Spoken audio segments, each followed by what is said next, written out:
Welcome, everyone. I'm Pat DeWitt, President of AAUW of Florida, and Ellen Roach, our Director for Development, is your moderator for today. Welcome. I'm pleased to welcome you to the panel on economic security, and I'm sorry that my colleague Kay Smith will not be able to join us this morning. She's recovering from a small accident, and we certainly wish her well. We have two experts this morning who are going to explore these issues with a special focus on the problems women are facing due to the economic downturn caused by the COVID-19 pandemic. We're going to hear about some solutions too, how women can help by arming themselves with financial literacy tools and AAUW and the laws that AAUW Florida is advocating for in the Florida legislature. First, let me introduce our first speaker. Dr. Barbara Ritter will discuss the problems women face due to the economic downturn during the COVID-19 pandemic. She is the Dean of the Davis College of Business and Executive Director of Career Services at Jacksonville University. She's an expert in the field of organizational behavior and management education with more than 75 publications and presentations in this area. She is a recipient of the Bradford Outstanding Educator Award, which acknowledges a person who has consistently demonstrated achievement over a lifetime, and this is based on teaching and learning excellence. She earned a master's and a PhD in industrial and organizational psychology from the University of Akron. Dr. Ritter. Thank you so much, Ellen, and thank you all for being here. It's a real pleasure for me to be able to speak to you about this topic that I care so very much about. I've been researching gender and leadership fairness for a couple decades now, but mostly I've been living it as a dean and as an academic administrator. So I'm going to go ahead and share my screen and talk to you about the effects of the COVID-19 crisis on women. So let's go ahead and jump right in. Of course, I'll go through some stats and some interesting phenomena that have occurred because of this, and then of course, I'll be happy to take questions as we go along at the end, as is appropriate, following Pat and Ellen's lead. So let's talk about first, COVID or no COVID, the wage gap exists. We probably all are aware of this, given the fact you've registered for this conference and you're on the call and you're interested in these issues. So clearly, in 2019, women in the US made 82 cents for every white man's dollar, white man being the benchmark. And in Florida, this was comparable, but actually slightly better, and 83 cents for every white man's dollar. And the wage gap is greater for people of color. For women of color in particular, you'll find that it takes more days for them to work into the next year to earn as much as white men. So for Hispanic women, Latina women, in fact, 293 days. This is going to be a stat that impacts what we talk about in terms of the effects of COVID, exacerbating what was previously existing. So the wage gap, and these also are going to become very, very pertinent when we talk about why does it exist. There are many factors that contribute to this phenomenon. Of course, there may be fewer hours worked because women tend to spend more time on childcare and unpaid domestic work. In fact, women do about 60%, current statistics, which is actually much improved, right? 60% of that unpaid domestic work previous to COVID. There's also a motherhood penalty. So women are expected, and then gender stereotypes would suggest that women would be the primary caregivers. And I'm a mother myself, so I don't say there's anything wrong with that. But my husband also does very well. And I hate gender stereotypes that hurt men as well as women, right? But women, fact is, women are most likely to take that time off when children are involved. So whether that's for the birth of a new child, adoption of a new child, or a sick child, for example, reduced job tenure from breaks in the labor force. And there is a penalty for that. Just trying to get employed after a 10-year break or a 15 or 5-year break is difficult. Occupational gender segregation, and here is the underlying gender stereotypes often feeding into our social norms and even how we see ourselves in what things we want to go into as a career. So women tend to be clustered in socially normed, acceptable, stereotypically acceptable occupations more so. Gender segregation by occupation and industry exists. And then, of course, there is a real bias against women in leadership. So we see this with the glass ceiling. We see this with the number of CEOs that are female in the top Fortune 100 and 500 companies. Also, in terms of promotion and advancements. So women tend not to ask as much. They're not asked by their boss, maybe you should apply for this next job. Maybe you deserve a raise. And they're less likely to negotiate on their behalf. Even if they do apply and get a job or get a promotion, they are less likely to negotiate. So these are all issues that feed into that wage inequality and the wage gap between men and women. And then COVID. So COVID, of course, was a major disruption to the workforce, period. Doesn't matter who you are, where you work, in the world, right? You were disrupted because of COVID.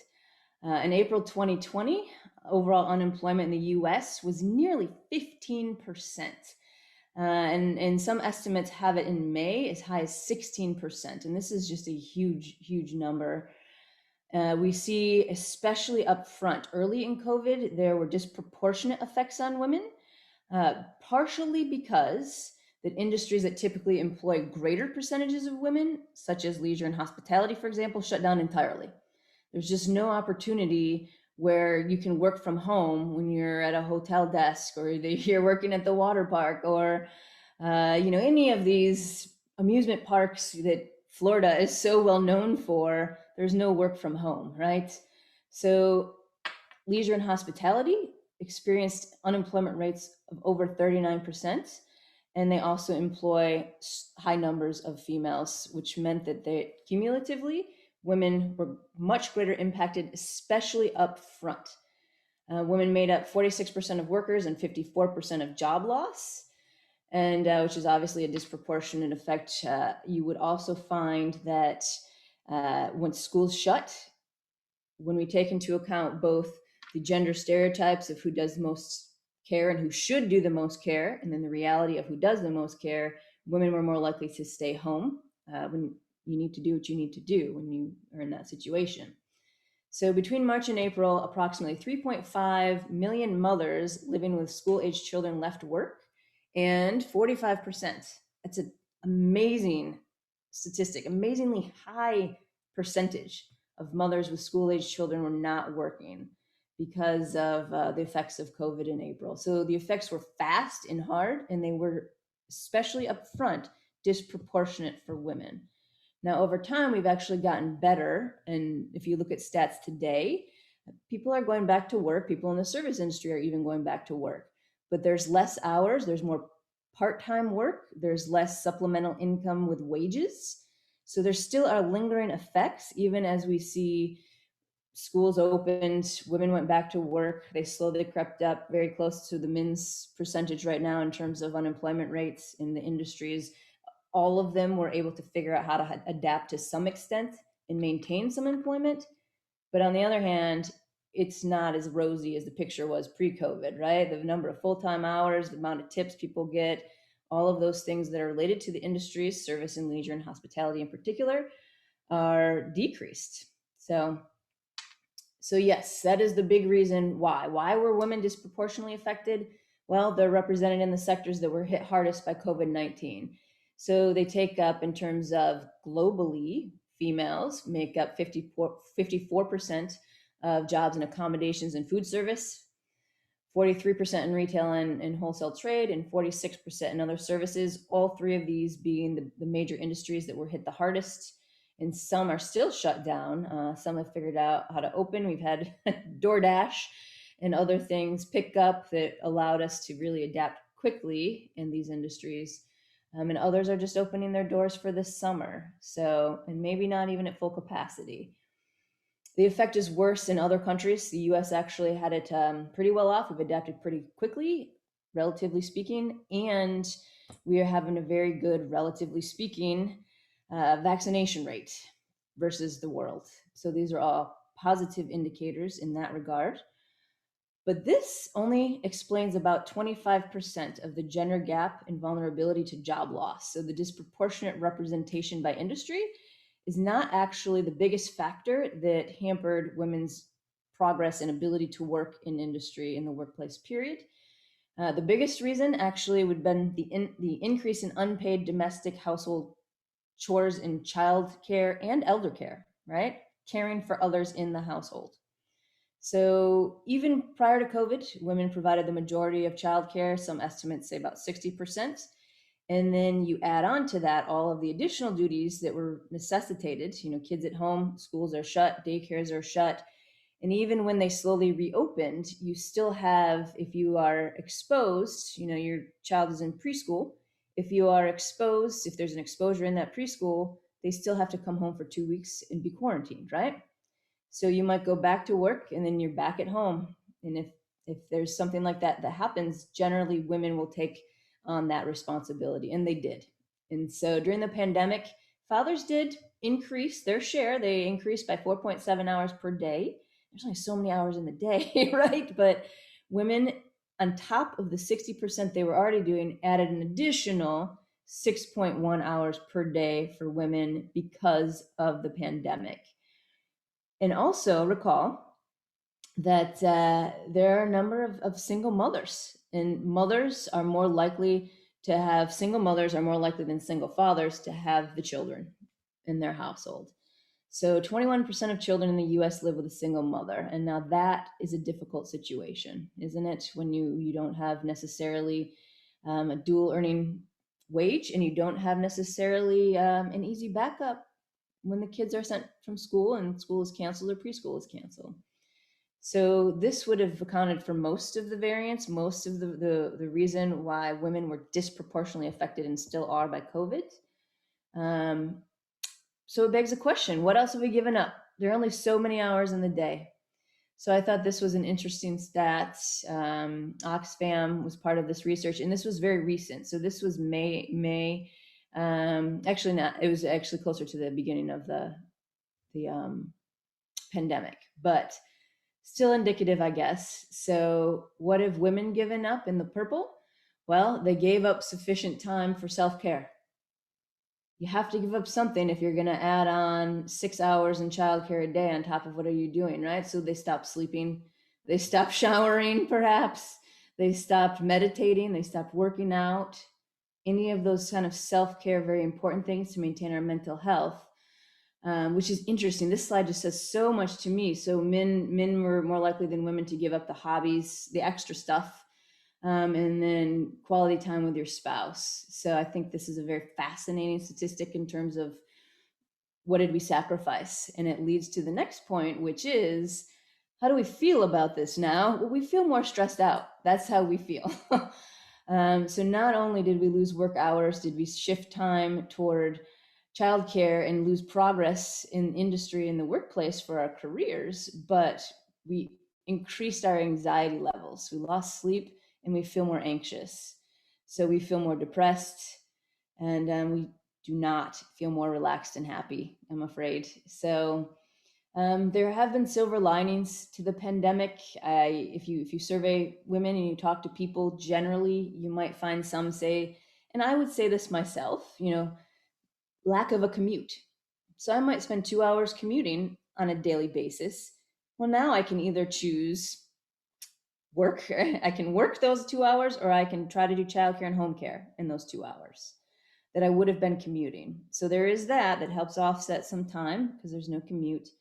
Also spending more time with family. I've heard this feedback myself. I've also seen it in the research literature that some women will say, I have, and I'm a parent, obviously, with a career, and a 2-year-old, and I've been able to see him more than I would have. Sometimes, unfortunately, during Zoom meetings where he comes on the screen and says hello to the whole audience, which increases the stress and anxiety. But nonetheless, I'm able to see him. I can have lunch with him, just walk downstairs and we can have lunch together, which is a silver lining. In some instances, if a woman is very fortunate to have been able to convert her work to the home environment and successfully proceed in that sort of scenario, which is why white collar jobs have fared better than others as well. So what are the implications of this picture that I'm painting? But we're seeing that motherhood penalty at work. It existed before.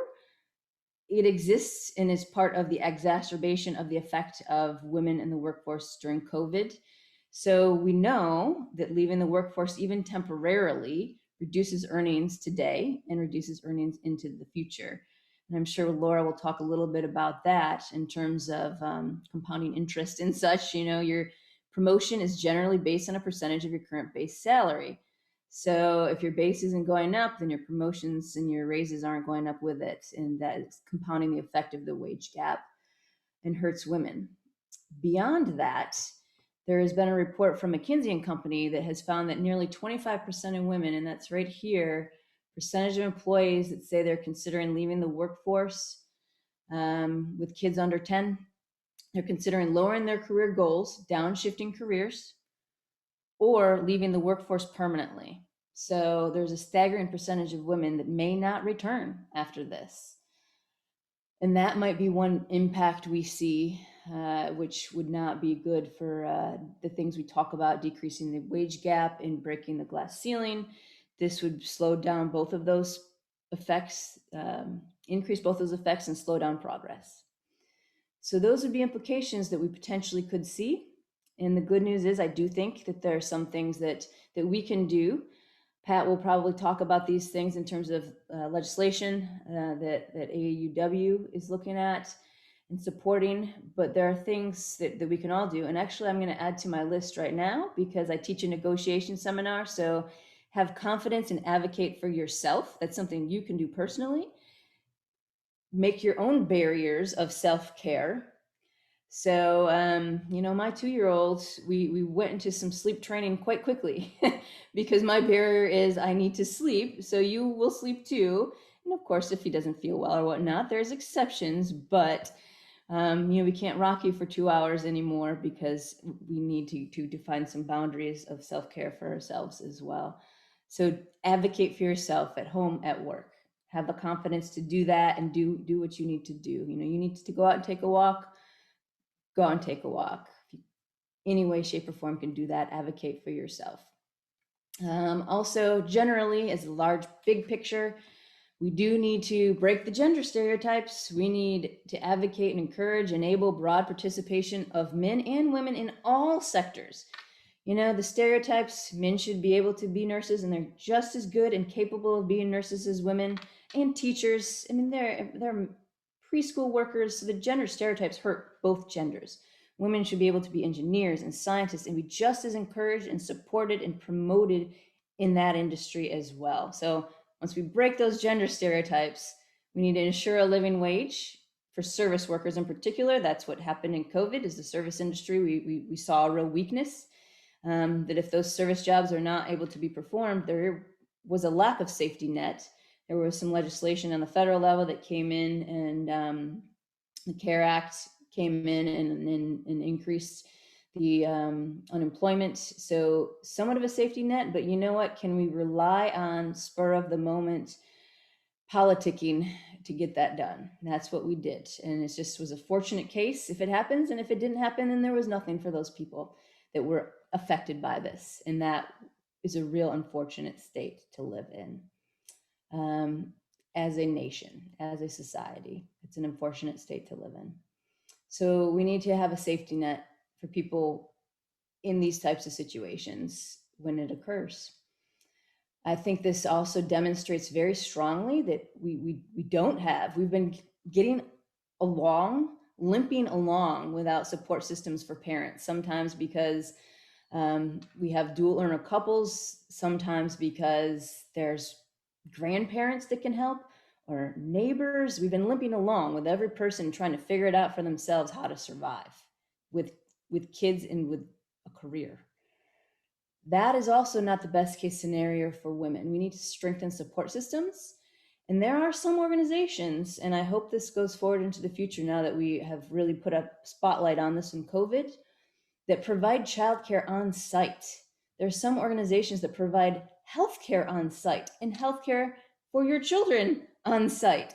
So think of how amazing that could be, where I can go to work and still enjoy lunch or still nurse my newborn, 2-week, 6-month baby, because they're right downstairs and we can enjoy lunch together. And you know what, if they get sick and I'm trying to balance my career and with my childcare, I can go right downstairs, take them to the doctor on site. There are some organizations that do that. I hope that more organizations will consider this type of arrangement and encourage and help with the support systems that they can provide. We do need to restructure organizational policies so that all of our most talented workers can be successful. And this would be speaking to different flex arrangements. This is another silver lining, because there was huge resistance to this prior to COVID. Oh, people, they don't work when you allow flex. If they work from home, they're not going to be as productive. There was a lot of resistance to that. COVID removed that resistance because there's no choice anymore. Figure out how people can work from home. And what companies learned is that indeed, sometimes people are more productive working from home. And that is not the worst case scenario to allow flex or sometimes hybrid work situations and people can work from home. They figured out how to increase their efficiencies, even in that situation, remain productive, and it didn't end up the worst case scenario some organizations thought flex policies would lead to. So I do think, the stat says 83% of companies will consider flexible or hybrid work after the pandemic. And that could be very useful and helpful, I think, for men and women, but women in particular with the domestic responsibilities and generally more unpaid domestic work, including childcare. So that could be a win. So there are a number of things we can learn, there are a number of things we can do, and a number of things we can advocate for. But as I conclude, I think I'll turn it over to Pat. Thank you, Dr. Ritter. I think it reminded us of things we thought we knew, but deepened our knowledge of the issues that women are facing, but also, yes, maybe a road to some possible solutions. I want to introduce to you now Dr. Laura Mattia. She'll speak about important aspects of financial literacy for women and how, as Dr. Ritter pointed to, what we can do on our own. And then there, of course, are bigger things of what we need to do to band together to do. Dr. Mattia is a comprehensive financial advisor with Atlas Fiduciary Financial in Sarasota, Florida. She's a former CFO and advisor to top CEOs. Dr. Mattia teaches at Texas Tech University and recently created a new certified financial planner registered program at the University of South Florida in Tampa. She's an MBA in accounting and finance and continued on to a PhD in personal financial planning from Texas Tech. Dr. Mattia is the author of the book, Gender on Wall Street, Uncovering Opportunities for Women in Financial Services. She's also the creator and director of the Women's Money Empowerment Program at the Women's Resource Center in Sarasota. Among other honors, Laura has been named a Woman of Influence in Sarasota and is a two-time TEDx speaker. Dr. Mattia. Thank you, Ellen. So Barbara's talked wonderfully about all the real world issues that we as women face, and they almost seem insurmountable when you start looking at all these different things. And of course, she mentioned a lot of the things that we can do. And there are things that can be done on that higher level, but they also can be done each of us on the individual level. And so it's a pleasure for me to be on this panel and to talk to you about something that is really, really important to me, and that is the financial literacy gender gap, which happens to be my PhD dissertation topic.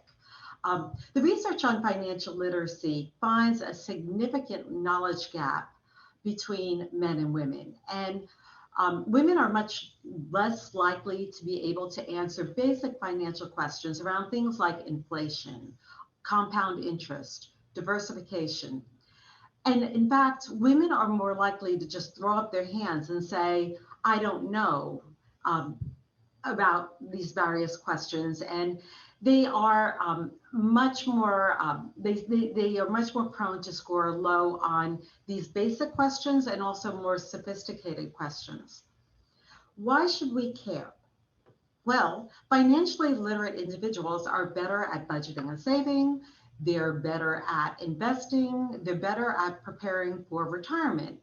And, despite the negative consequences of low financial literacy, women lack the financial knowledge and ability. And actually, I think a lot of it is even motivation to invest in financial knowledge. Low female financial knowledge negatively affects the ability of the female-headed households who are struggling so much to improve the family well-being and to avert social programs, especially when they become widowed or divorced. Overall, the literature has found that financial knowledge and ability um, around financial decisions is critical not just to financial well-being, but to overall well-being. And so if you get nothing from my conversation here today, I'm hoping that you at least walk away with something that I really want you to hear, which is that financial knowledge really equals choice and equals influence, and in fact is directly linked to equality. Now, when you hear my background, you probably think that my family comes from a bunch of accountants or bankers, but no, my parents were artists. And money was the furthest thing from their mind. In fact, growing up, my parents were very, very clear about the way they felt about money. And they told me that money was evil, money was boring. Only people that didn't know how to do anything else went into the area of money. And by the way, people that worked with money were probably greedy. Um, they also told me in terms of equality, they kind of gave me the messaging that the only way I was going to be equal was if somebody else fixed it. If the government did something, if my employer did something, but that it was never in my ability to fix that I had to be dependent on somebody else. So you can imagine how my studies went over in my family between the MBA and the master's in finance and the PhD in finance and the CFP and all of that. I spent over 11 years studying a topic that my parents loathed, which is how money works.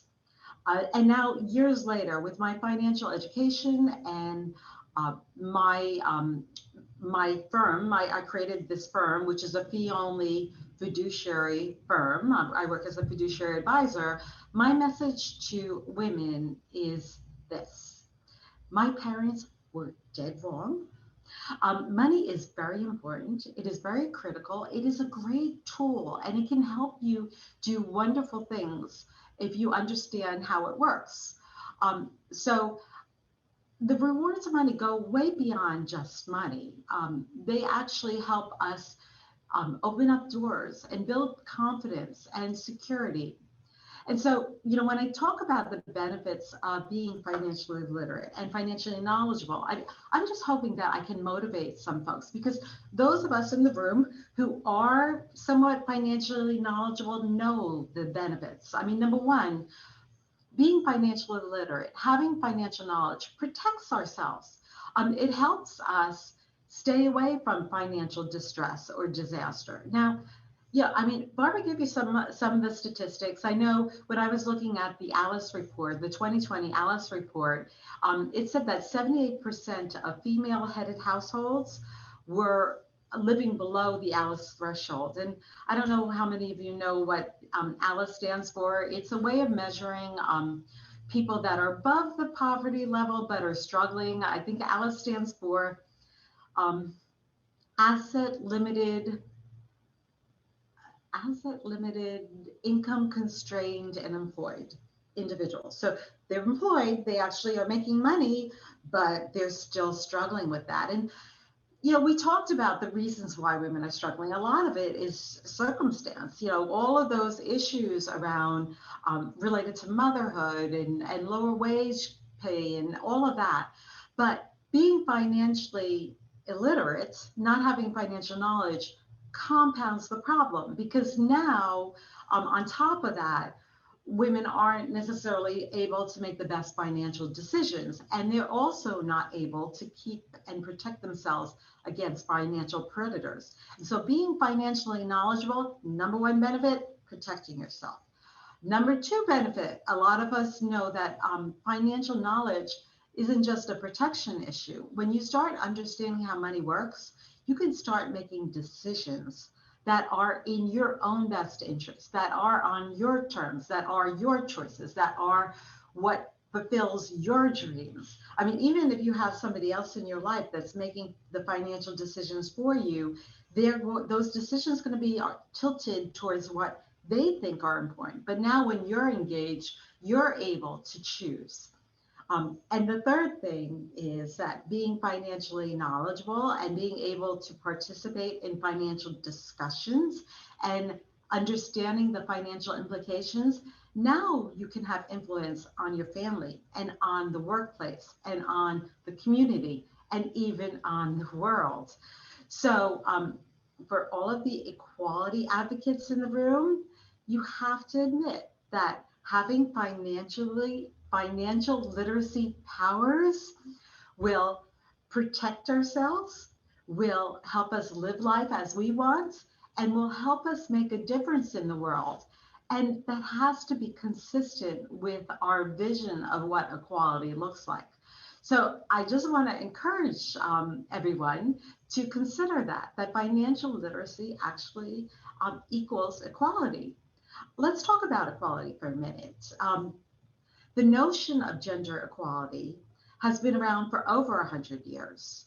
We've had four waves of the women's movement focused on consciousness raising issues, everything from women's voting rights to workplace discrimination to sexual harassment, all of those types of situations. And we still, after four waves, still don't have practical solutions that we seem to be overcoming, because we see that women are still facing inadequate compensation in the workplace. We still see that women feel like their voices aren't heard, that they're not being considered, that they're not included.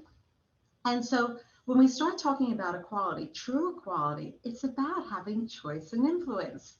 And so I want to suggest, and one of my TEDx talks that Barbara mentioned was actually, I called it Catching the Fifth Wave. I actually talked about having a fifth wave where we're, instead of focusing on all of the helplessness of inequality, focusing on a solution that we all can gain power by learning how money works.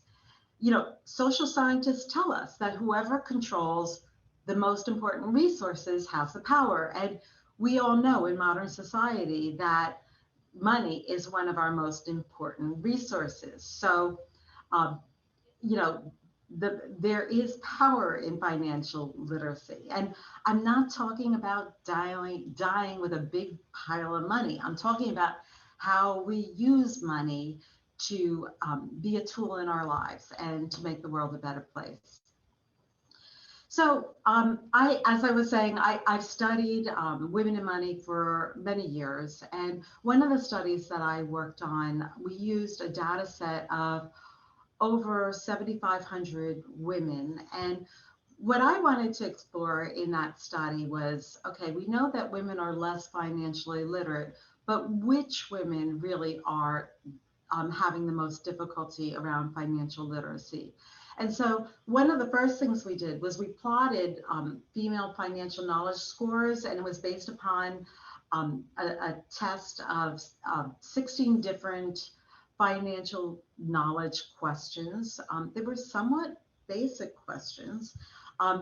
And we found that even from the age of 20 on through the age of 90, in every single age group, men scored above women. And so when people say, oh, well, you know, the younger women are more financially literate because, of course, they're going to college and they're so much more educated, that's not necessarily the case. Even though they're becoming more educated, they're not necessarily spending the time to understand how money works. So that's a problem. We broke up the group into people that were never married versus people that were once married. For the never married group, both women and men were very financially illiterate. Both of those groups scored very low. And of course, that's a problem for women that are trying to raise children They don't have the financial skills to make good decisions. We saw, of course, that women over 65 were less financially literate. We know that that cohort has, had more old-fashioned ways of behaving over time, and so the women didn't get as engaged in financial decision making as hopefully the younger women are becoming. We saw that widowed and divorced women were definitely amongst the worst group. They definitely their scores were low and they were struggling with any kind of financial concepts. And so we wanted to explore why that was the case. And what we saw was particularly around women that had children, surprise, surprise, and especially if they were lower, weren't necessarily working, or they were making lesser income than their husbands, they would delegate the financial decision making to their husbands. And now, I understand it is more efficient to delegate certain activities to your spouse when you are trying to, you have all these things you're trying to juggle. And geez, Barbara was mentioning women are giving up really important things like self-care and, things that they want to do in order to even just do the things that they need to do in the household. So I can understand why you would want to delegate this activity. I'm going to suggest, however, that you might want to delegate cleaning the bathroom or doing something else than delegating the financial decision making, because what happens is that these women don't develop the financial skills that they need when in fact that other individual in their household is no longer around. And we know that widowhood is a growing demographic. There are over 14 million widows in our country, and it is growing by 1 million every day. Some people call it the widow tsunami. We know that the average age of widowhood, believe it or not, is 59, which is really quite young. We know that a lot of women are also getting divorced, and the statistics say that 80% of women will die single. That means that there's going to be a period of time in your life where you're going to be responsible for making financial decisions. And without having developed that financial skill set of knowing the questions to ask, the things to look at, you're going to be at a disadvantage. And so I want to try to help motivate, because I know, in limited time, it's really easy to say, I don't need to know that, somebody else has that. It's just so important to have these skills to be able to make these very, very important decisions that affect your life. So I want to suggest that we help motivate ourselves and all the women in our lives, our sisters, our mothers, our children, our friends, to become a little bit more knowledgeable in money. That's why I'm advocating for the fifth wave of the women's movement, to know how money works and to use it to live life on your terms. It's bigger than money. It's about equality. So, I think it's really important to talk about the motivation. And once we are motivated, a lot of women will turn around and say, well, okay, what should I focus on? It seems overwhelming. There's a plethora of products and procedures and strategies and all kinds of things that are out there. Where should I focus my time? And yeah, I want to suggest, take your time to, first of all, at least understand your financial circumstances. What about your life?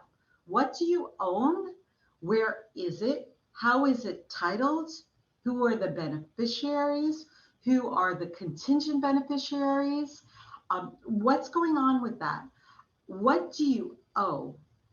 What are the interest rates? So you have debt, maybe you have a mortgage, maybe you have credit cards, maybe you have a student loan or a car loan. What kinds of interest rates are on those debts? Are there any other options that you could explore? But understanding all that, even pulling out your all of your insurances. You have homeowners insurance, you have car insurance, most people do. You should. You might have a life insurance policy. You might have a long-term care policy. Pulling them out and trying to really understand, what are these things supposed to do for me? Um, some of you may own annuities. Now, annuities are not my favorite products. I mean, they have a purpose for certain people and certain times. A lot of annuities are sold to people. And so I find that most people have no idea how these products really work. But understanding how they work is really important. Ask questions. Ask lots of questions. If you're working with a financial professional and they don't have the patience or the time to answer your questions, go find somebody who does. Because the truth is that you're only going to learn by asking questions. I don't care what type of questions. You have a question, okay, what is a bond? Or what, I don't care what it is. Somebody should have the time or the patience to explain it to you so that you can understand. And you don't need to know sophisticated things like how to trade options. Most people should not know that. The people that even bother to know that get themselves into trouble. It's the basic fundamental financial questions around your own life that you really need to know. So, understanding all that, putting together a budget and understanding where your money's coming from and where it's going. I shouldn't even call it a budget. Don't call it a budget. Call it a spending plan. Because I'm not talking about going on a diet. I'm just turning about get an understanding for where your money is coming from and where it's going. And just based upon that exercise. And the exercise, yes, is a little bit of a pain in the neck because it does require you to actually think about these things. But it can often be very, very insightful. And sometimes you'll even find, why am I spending money on this? We all know that we have a limited number, a limited resource here. This is not like money is just falling from the trees. So when we start actually becoming more conscious about how we're spending money, we can recognize that, gee, I'm spending my money on something that's not even very important to me. I could actually, if I took that money and saved it, I could actually buy myself something that really is important to me. So, being able to understand even that, how there's a trade-off. Every time you spend money on one thing, there's an opportunity cost where you're not able to spend it on something else. So just becoming a little bit more conscious about all that stuff is really important. Thank you. Thank you, Dr. Mattia. We're going to move on to hopefully come back to some of these important things in the question period, and certainly have given us a lot to think about wherever we are in the financial knowledge range. We need to educate ourselves, and that's certainly a strongly held value for AAUW. I want to turn now actually to our president, Pat DeWitt, who is stepping in for Senator Lori Berman, who is unable to join us today. And Pat is going to unmute herself and then give us a quick update on where we are with some of our legislative initiatives. I am going to share my screen because I want to give a little commercial for this, which is AAUW's Work Smart online program. Barbara mentioned that she teaches a seminar on negotiation, but if you don't have time for that, you can spend 2 hours and take the online course with AAUW. We really hope to promote that, and we've had over 200,000 people take it, I think, so far. I may be exaggerating, but anyway, it's a good program. And I recommend it for everybody. Sometimes they say, okay, us retired people don't need that anymore, but the principles of negotiation are very similar regardless of what it is you're negotiating for. It could be for household duties, as Barbara mentioned.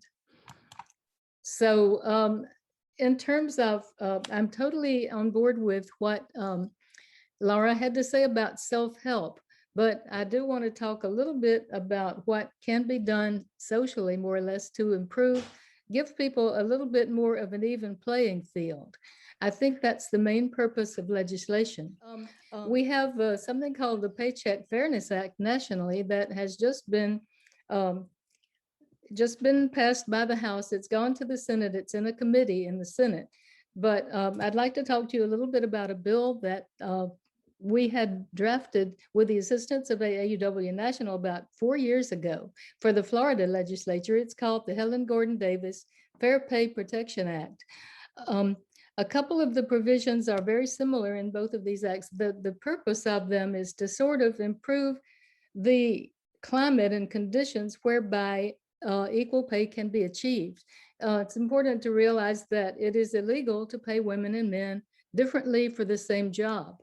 It's a little bit difficult when you don't have the same job. You have maybe similar jobs that take similar amounts of training. That's a very high, that's an aspirational goal for legislation. I don't think anybody has really attempted that yet, but a couple of things that states have tried to get passed are the prohibition against requiring salary history for job applicants. The reason for that is because it could help both men and women. I've been told really by someone from a local employment agency that that's probably the most important improvement we could put in to improve people's wages, both men and women, because when you are in a low pay job that you maybe had to take because you couldn't get anything else, and the next time you apply for a job, they ask you, how much were you paid in the previous job? That's really not a relevant question. The relevant question is, what can you offer to the company that you are applying to work for? And both of those provisions are in both of the bills, the Helen Gordon Davis and the National Paycheck Fairness Act. Another one is a prohibition against retaliating against employees who discuss wages. And I have to say, I always say I have some business background. I have a master's level in decision science from a business department. And I did study economics. And one of the principles they told me about economics was that a free market depends on the free flow of information.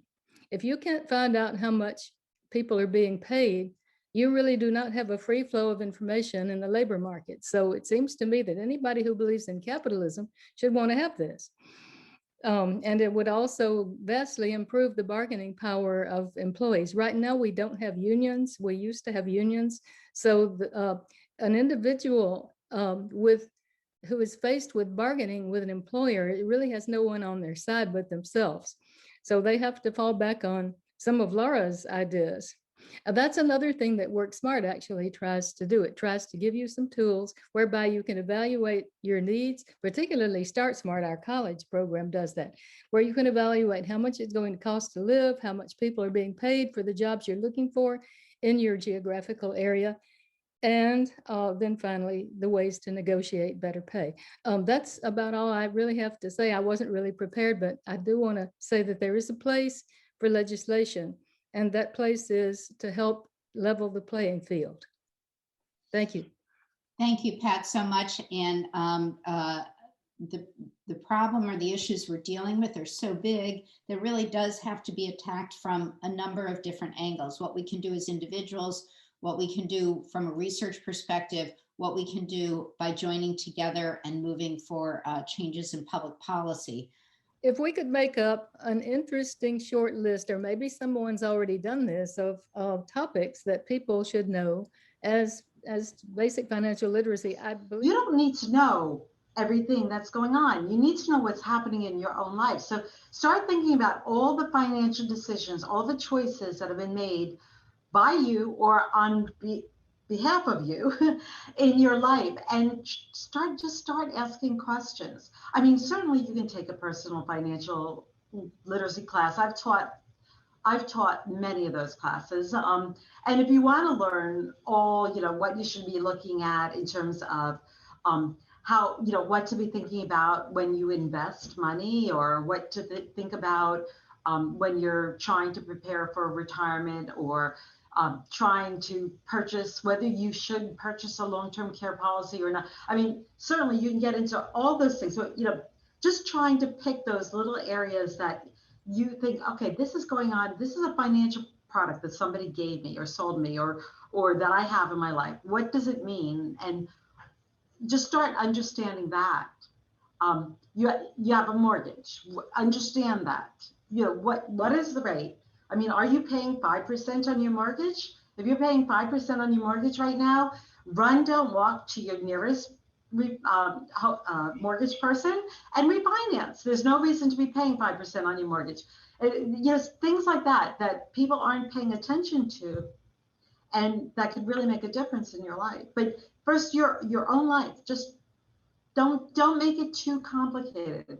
And then as you get more comfortable understanding your own life, then you can start branching out. Well, what other choices do I have? Right. Thank you. Thank you. Dr. Ritter, we've had a question from Leslie Lieberman. The situation with people that certainly support us, house cleaners and housekeepers. This might be extended to, I don't know, babysitters. So do you have a sense of what's happening with them during the pandemic? I presume that's a pretty high unemployment rate among that group. Well, and I provided Leslie with a stat. So the U.S. Bureau of Labor Statistics does track that as a category. I haven't analyzed it myself, but you could, over time, track to see what happened. The link I put in the answered column here, and the Q&A will provide the May 2020 data. So what would be interesting was to take the May 2020 data, look at December 2019, right, and compare it to May 2020, and then look at now, May 2021. It won't be released yet, but you could track it over time in that way. Okay, terrific. Thank you. Let's see. There's a question from Elaine Graham about, with graduation at all levels, what is a resource to gift these students? I'm not sure I quite understand what we're trying to get at, but perhaps Laura, you could take a stab at that, and then Elaine could say more about that if we're not answering her question. Yeah, I don't. Elaine, can you? What do you mean? What is a resource? You in terms of a gift? So either education on financial literacy or giving stock. We're not really sure, Elaine. So try to give us more information on that. You can do it through the Q&A.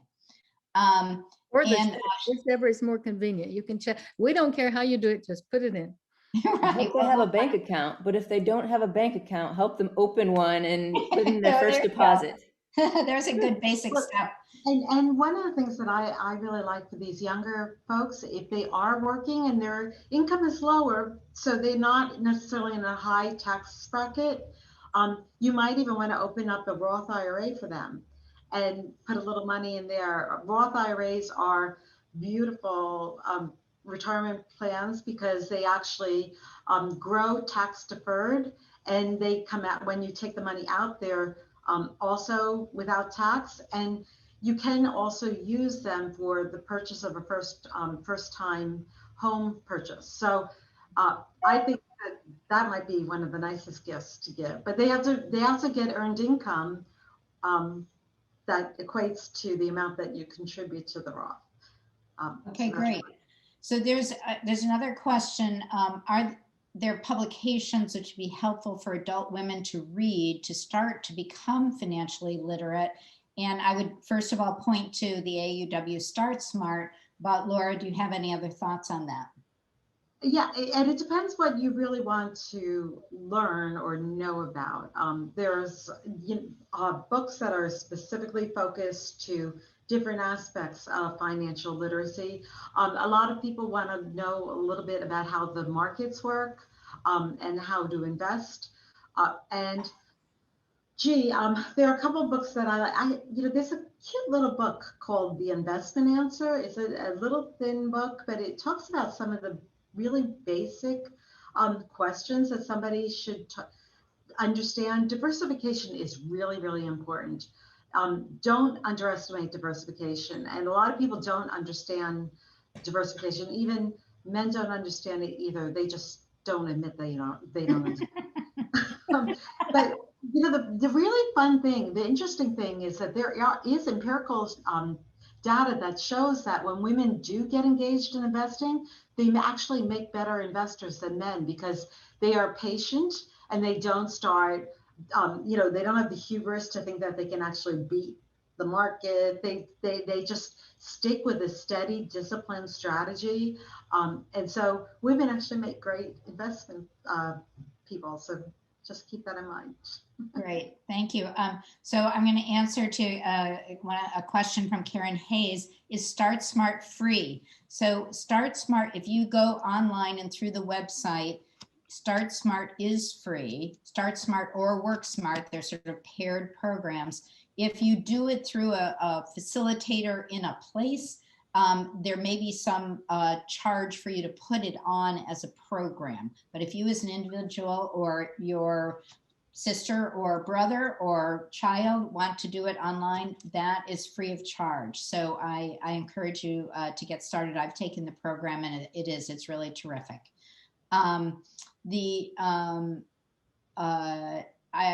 Pat, there's a question about the recording of this session. Will it be available for people who were not able to participate today? We have, let me just hit Work Smart and Start Smart real quick first. So I was involved in Start Smart almost from the beginning. Start Smart was designed for college students, college seniors. It is not available for free yet. Work Smart is available, but and it's a wonderful program, but it is designed pretty much for the middle class or the not too low class, as it were. It doesn't really help those housekeepers and people like that. They need a lot more stuff, which AAUW is said to be working on. Now, your actual question was, what was that again? A recording Yes, for this session. Yes, it will. And we have a Vimeo channel, and it's possible to, tag these things as open to the public or restricted, and we will make these. I do think they should be open to the public. They're really that good. And that's what I'll do. I do have to edit out the awkward stuff, like probably what I'm saying right now, but yes, they will become available. It'll probably take me about a week to get it all pulled together. Okay, so I'm going to take one last question because we're after 12 o'clock now. This is to you, Laura. Is there a site, I think they mean a website, that could help you find a female financial advisor? So many of them are men. Funny, I was actually building one at one point. I didn't have the time to do it. I couldn't figure out how to monetize it, and I just was doing it out of my own. So first of all, I really truly believe that fee-only fiduciary advisors are ideal, because you know that if somebody's a fee-only fiduciary, they're truly, truly independent. They're not compensated by anybody other than the client. So you hire somebody like that, they're legally not allowed to get compensation from any. So fee only, not fee based, because fee based, they can charge you a fee and they can also get a commission. Fee only and a fiduciary. And the best place to reach that, there's an organization called NAPA, the National Association of Personal Financial Advisors, napfa.org, is an association that specifically people are peer reviewed. You have to have certain qualifications in order. You must be a CFP at least to be part of it. So I highly recommend to go there, and you can just find some women, because there are women. We're trying to attract more and more women into the profession. There are women, and you'll see. And if you struggle, you know my name, Laura Mattia. Contact me and tell me where you live. If you want somebody nearby, and I can find you somebody nearby that. Thank you, Laura. Thank you.